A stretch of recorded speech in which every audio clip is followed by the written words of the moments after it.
Good afternoon. This is the Elliot Wave daily update for the S&P 500 being recorded on Thursday, September the 11th at 1:30 p.m. Pacific Daylight Time. Well, we touched 6,600 and um, it was interesting. The initial response, I'm not sure if it was from the initial jobless claims report or if it actually was CPI because they both came out together. But I actually think it was the jobless claims that drove the market, dropped it real quick. Um, and we got down to, I think, 60, 65, 35, somewhere in there. Yeah, 65, 35. And then just kind of launched back up, hung out, and then started to climb pretty much off the opening. And about 15 minutes after, we just started to rally with more strength. And that kind of continued for the balance of the day. We did have some corrections, but for the most part, it was just a steady climb um, up through mid 6500s all the way up to 60, excuse me, 6600. And then the market, of course, kind of dropped and pulled back into the close and is kind of hanging out down around 65.92 right now. Now, what does that do for the count? First thing you're going to notice is that I've dropped the other count. Second thing you're going to notice is I am labeling this as a wave two. I went all the way down to the 5 minute chart. I opened it up to like that, and then I stuck it on the line chart. And while it still pretty much looks like a straight line down, I am actually going to say it's an ABC. And the reason is because it's not the market is reacting um, with such stronger strength right now as if this is more impulsive.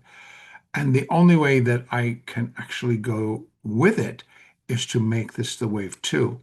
Now, leaving this on the line chart right now, because if I take it off for just a moment and we're looking back at the bar chart, you can see we got that extreme.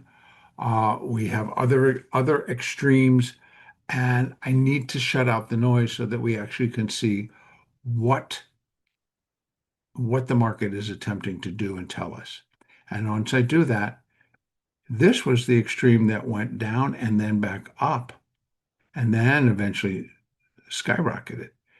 So you can see it's non-existent, and it just makes it very clear on that the algorithms are just kind of like overreacting, I guess, or just, the way that they're programmed and what they pick up in terms of the tradable news.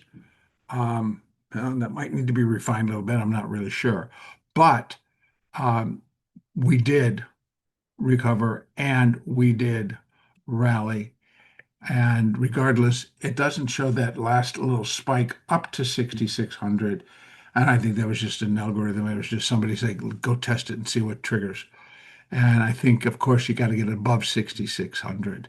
And at that level, by the way, there, in terms of the cash market, let me just take that off of that screen.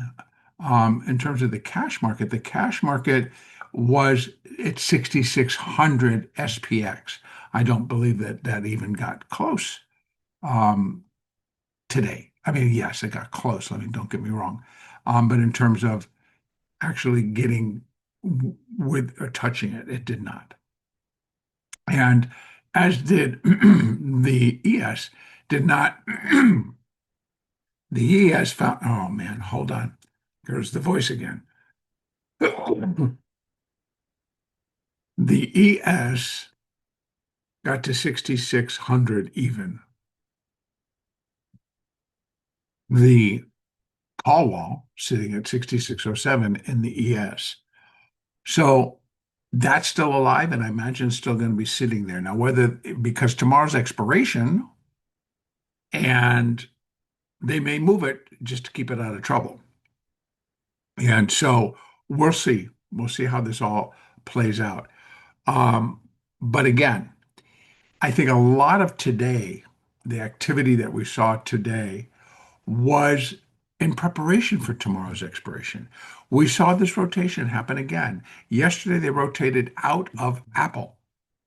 Today, they rotated back in. And I think it was due to the expiration tomorrow.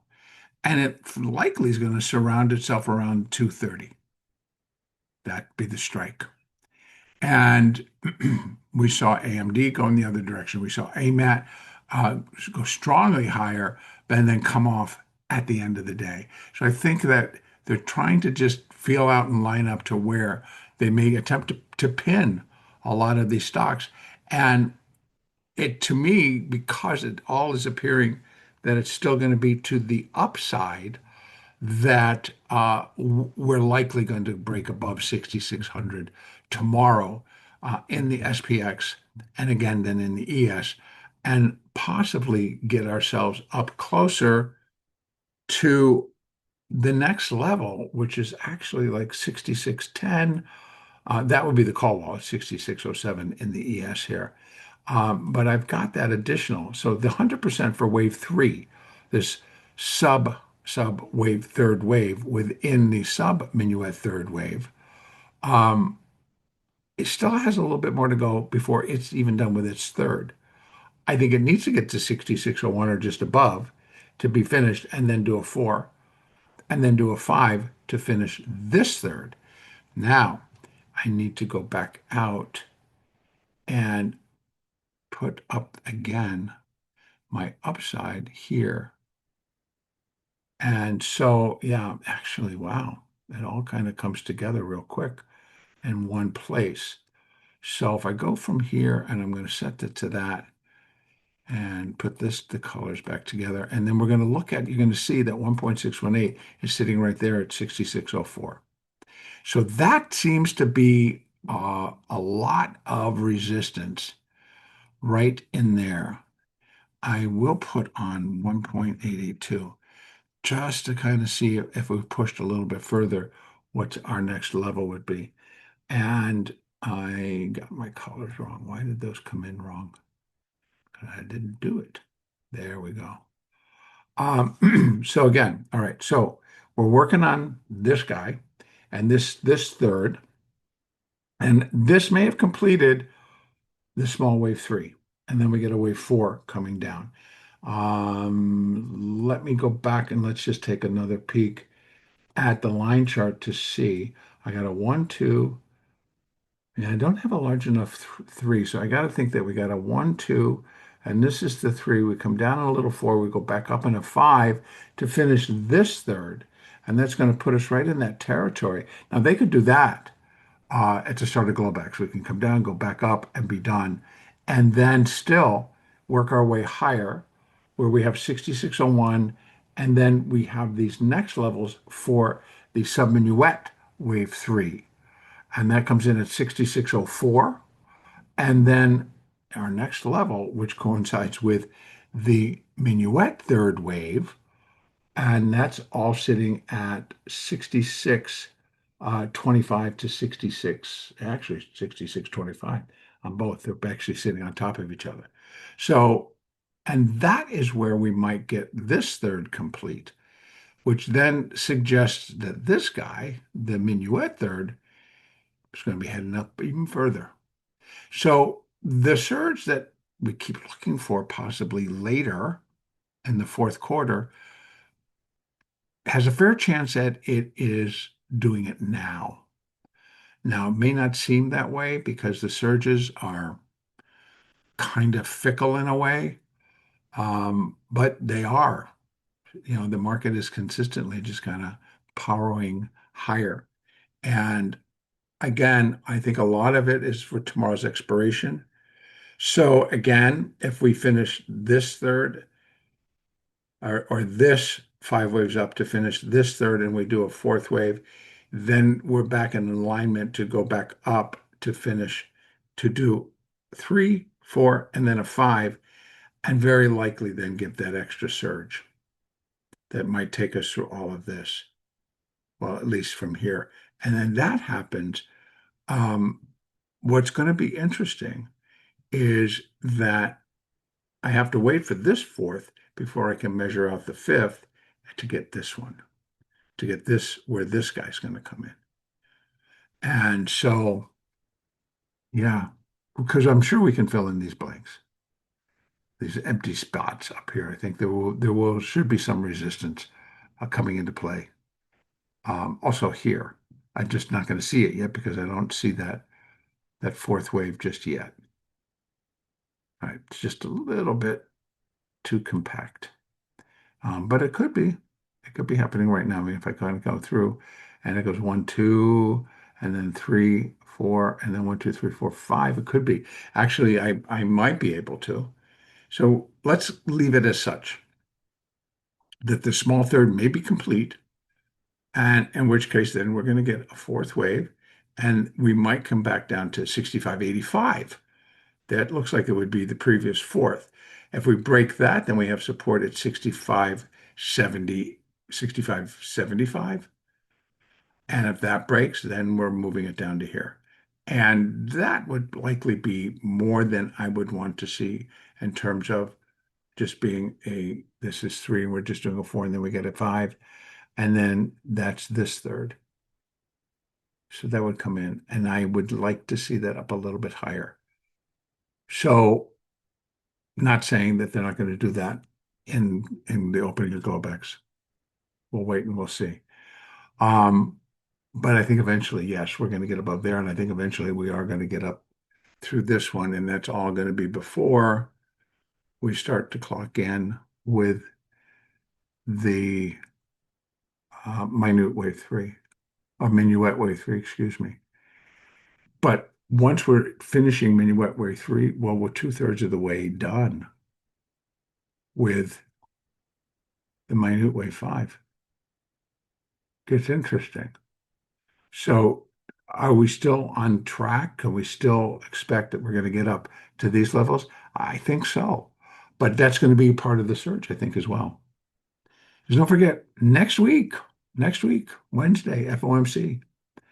And I've already discussed it. It could be like the rally tombstone placed. That's it. Boom. That was the top. Put the marker on there. And then we just start to come back down. So while 7,000 is still in there as a possibility, it's going to depend on where we end up when that FOMC data is released, when the decision is released. And I think I could also combine that with that the press conference needs to kind of be more dovish and not hawkish. So that's what's going to be the toughie. And that also could be putting the marker in there. We get the rally because they cut the rate, and then the marker goes on, and then he says something in the press conference, and they're like, uh-oh, that could be it. And we just start to unravel from there. Yet to be seen. We'll have to wait. Right now, let's talk about tomorrow. I think tomorrow I'm going to be looking for this guy to complete. So we got a little bit of a 4, then we got a 5, or it's already done at 6,600. And that would put this 3 in line, right? 6604, 1.618 works for me. And then if we're going to get that type of a waveform and going, then again, oh wow, because it's so tight up here, we'd only really be looking for 65.15, excuse me, 65.85. And I'm thinking that, yeah, I think that the fourth wave would come down a little bit more than here. And I think here we got, if it's going to get up to 65, we come back 25 or 30 points, and I think that's probably good for a fourth wave because we'd have to run it from there to wherever this ends up. And let me just give you a hint. So we put up some numbers, and I'm going to say we're going to go all the way up to 05 right there. 382 is 65.60. 236 is that's 65.75. So either we get another little bit of a 4 in here where we come down a little bit more and then rally back up and put in the fifth wave, So this would be 1. Here's the 3. We get a little bit of a 4. We go back up at the 5, put this 3 into place, come back down to the 4, and then go back up in a 5 to complete this third and do it again. So really what we're in, folks, wash, rinse, repeat, wash, rinse, repeat on the pattern. Because we got a 1, 2, 1, 2, 1, 2, and now we're working on the 3, 4, 5, 4, 5, 4, 5. And that actually could take us all the way. It could. I mean, we were up at one point today. I mean, we're closing up 50, and we were up even a little bit more. So if we can do that every day, well, by next Wednesday, we'll be higher. Anyway, tomorrow's expiration, I'm going to take that off because we don't necessarily have the numbers yet. And again, tomorrow now, in terms of economic data, I think we got zip consumer sentiment at 10 a.m. Woohoo. So everything that was to come out, it came out today. And so on our gamma levels, well, we got close to the call wall. We got close. In the spiders, the call was at 655, and the spiders are above it. So in the spiders, I think that's what gave us that stronger push at the end of the day.